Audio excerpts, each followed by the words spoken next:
उदयपुर 14 मई 2022 कांग्रेस ने किसानों के लिए न्यूनतम समर्थन मूल्य की कानूनी गारंटी की अपनी मांग दोहराते हुए शनिवार को कहा कि कर्ज माफी से कर्ज मुक्ति उनका लक्ष्य है।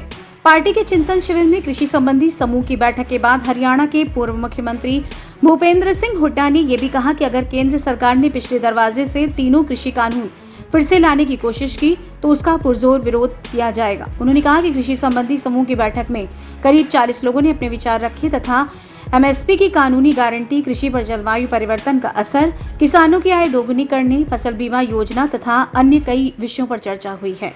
हुड्डा ने कहा कि सरकार ने 2022 तक किसानों की आय दोगुनी करने का वादा किया था। आमदनी तो दोगुनी नहीं हुई, लेकिन किसानों पर कर्ज जरूर बढ़ गया।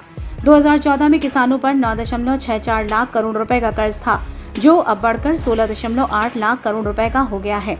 उनके मुताबिक कृषि संबंधी समूह की बैठक में ये सुझाव दिया गया कि राष्ट्रीय किसान ऋण राहत आयोग का गठन होना चाहिए और कृषि को भी उद्योग का दर्जा मिलना चाहिए। उन्होंने कहा कि हम कर्ज माफी से कर्ज मुक्ति के लक्ष्य तक जाएंगे। इसके लिए एमएसपी की कानूनी गारंटी होनी चाहिए। स्वामीनाथन आयोग की सिफारिश के मुताबिक C2 फॉर्मूले के तहत एमएसपी होनी चाहिए। एमएसपी सभी कृषि उत्पादों पर लागू होनी चाहिए।